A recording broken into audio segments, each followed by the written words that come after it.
All right, final feelings for the Cats and the Dogs. Georgia coming to this game about a 22-point favorite, so the line's shifting a little bit. It's what's been happening these days on Thursdays and Fridays. 2 updates as of Friday at noon. First of all, Daniel Harris getting arrested. Traffic violation. He's a defensive back for Georgia. It's not going to stop, guys. I mean, y'all keep doing stuff like that, you're going to keep getting arrested. And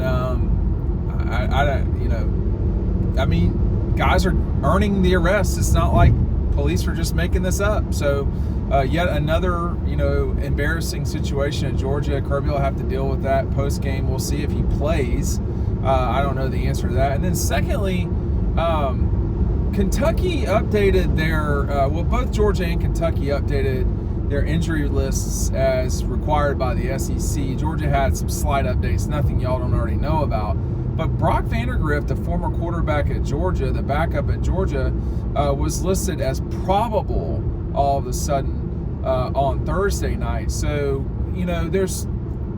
he's their starting quarterback. So to say he's probable means he was probably working through something on Tuesday that didn't put him on the injury list for Wednesday, and maybe now, I don't know. I mean, usually Thursday practices are not much.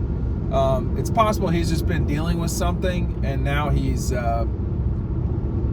they felt like they really needed to do it, because that move to me alone shows that the schools are paying attention to what the SEC is saying about that report, which is you need to have injured players on these reports.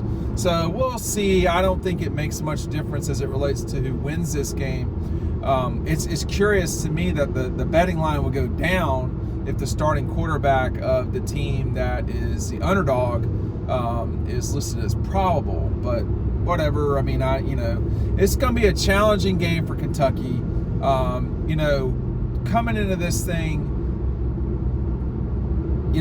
the folks at ESPN said this would have been their game day. Now it's in Columbia, South Carolina, for an LSU-Carolina matchup, which is really important for LSU, let me tell you.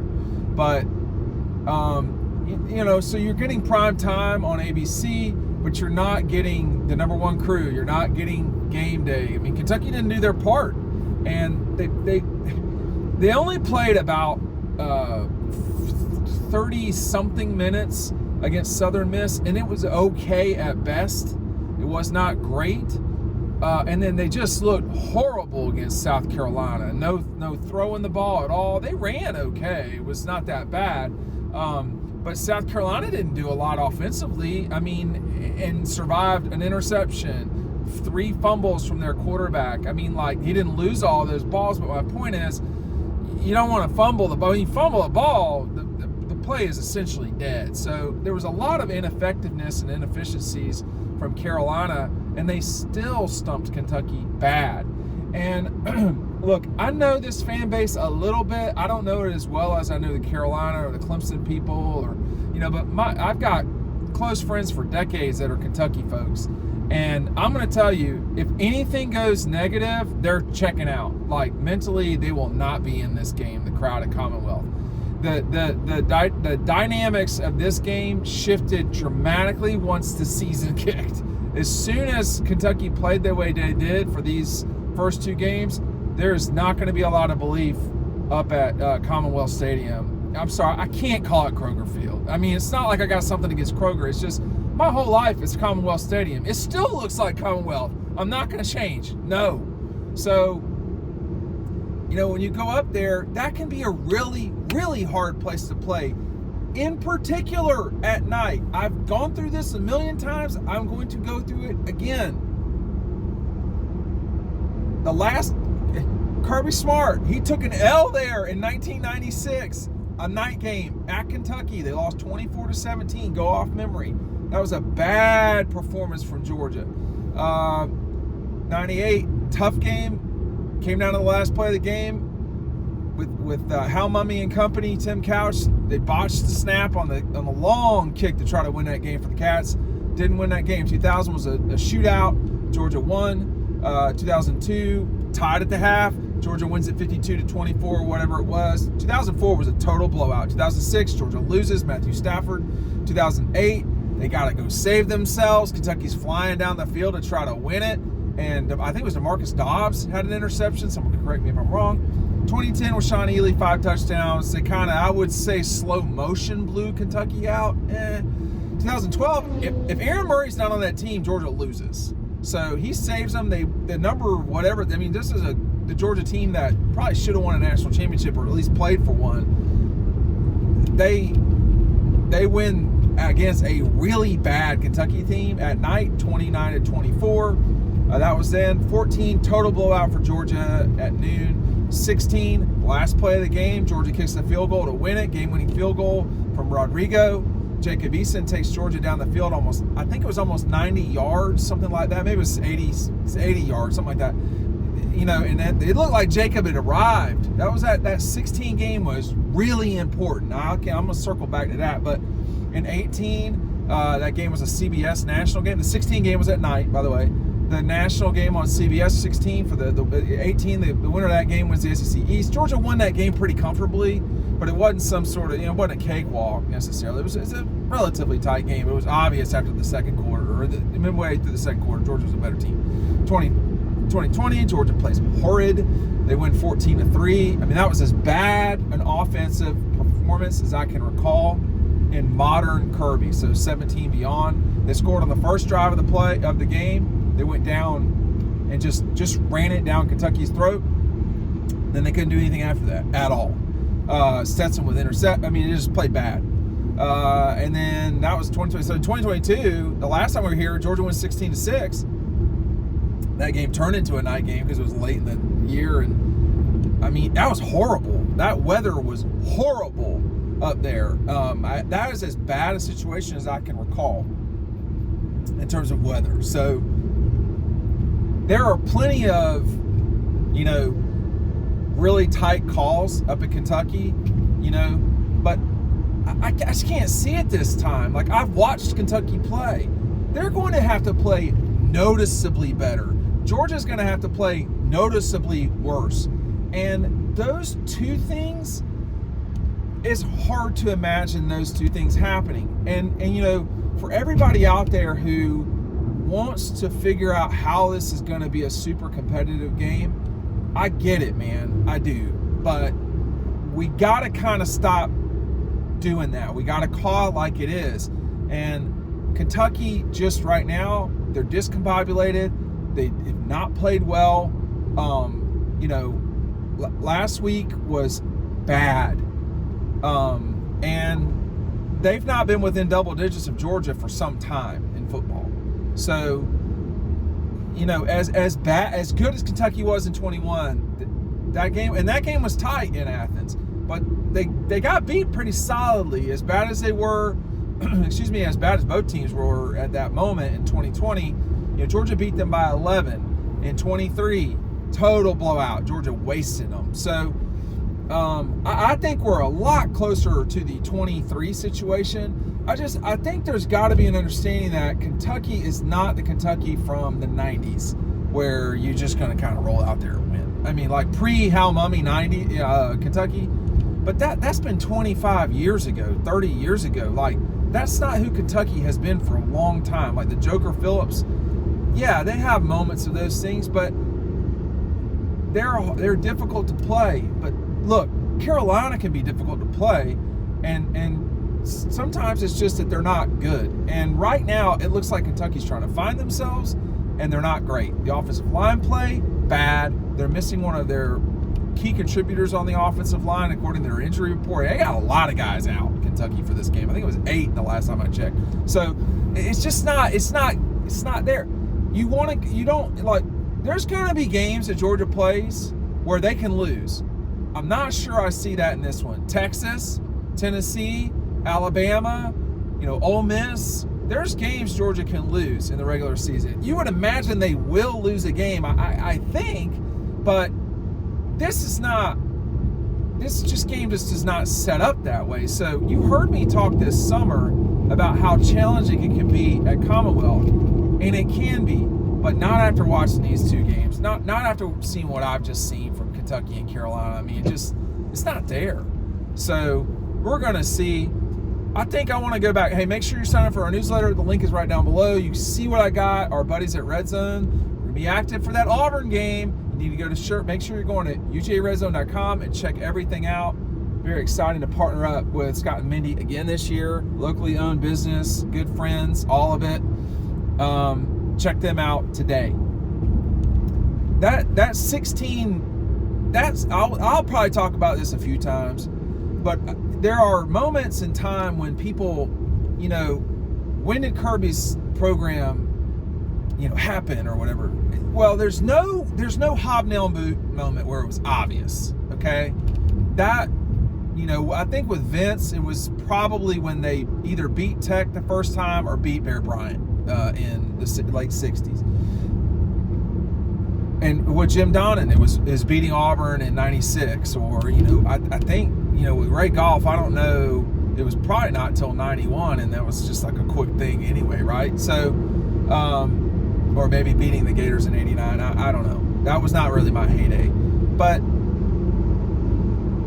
Kirby's program, definitely, there had been a lot of moments. People say the Notre Dame game in 17 up there. Yes, for sure. That mattered a lot. The Mississippi State game, I think you could totally. Jake Fromm would have told me that when I was talking to him a few years ago, when did you become comfortable being, and he said it was the State game, as he recalled. Boy, they killed State that night. But you don't get those moments, I think, without the two moments I'm going to talk about. One was the return of Sony, Nick, Davin Bellamy, etc. Those guys coming back, Lorenzo Carter.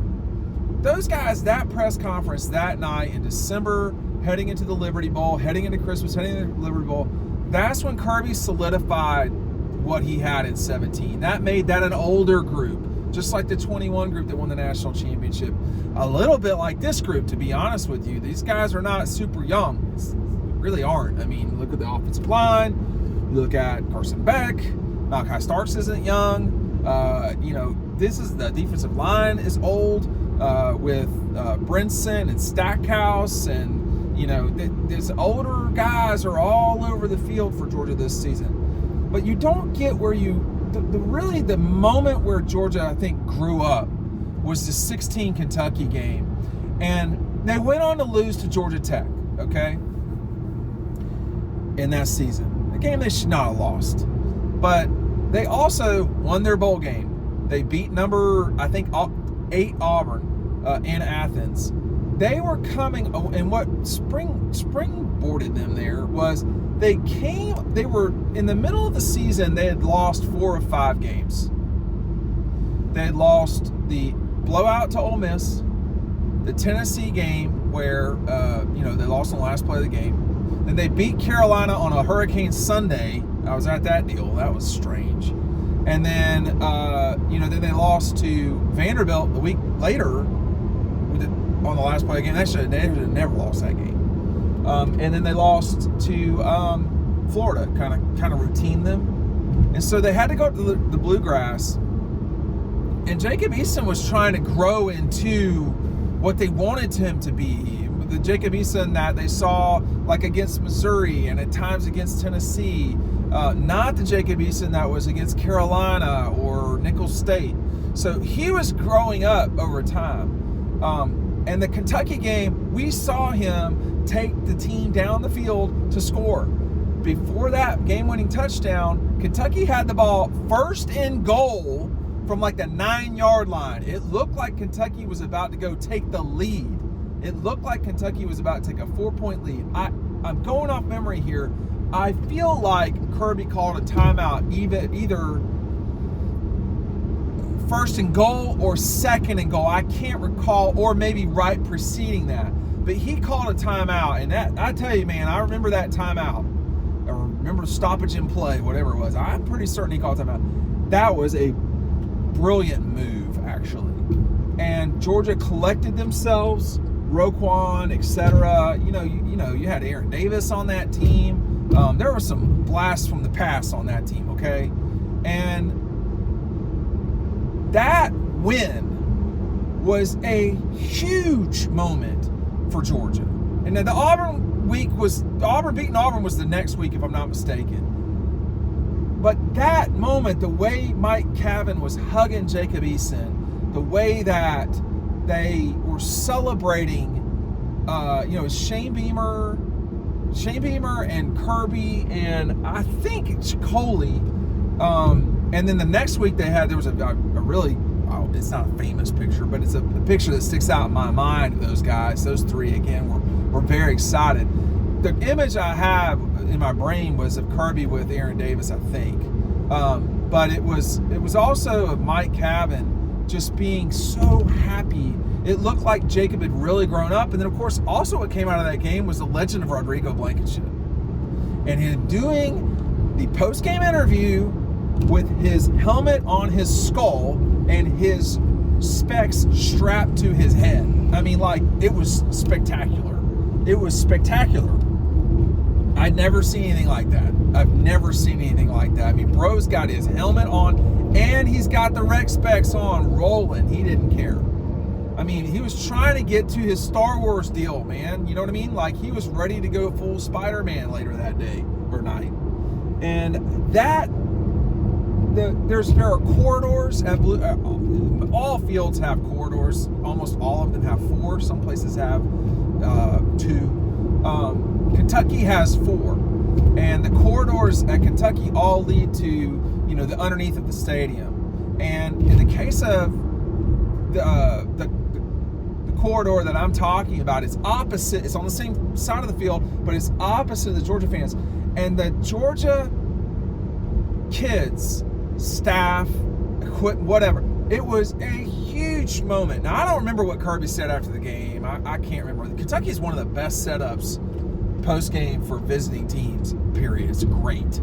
But just for the record, I know no one else cares about that. But I remember being back on the field, or being on the field, either before that or right after that. I think it was kind of after.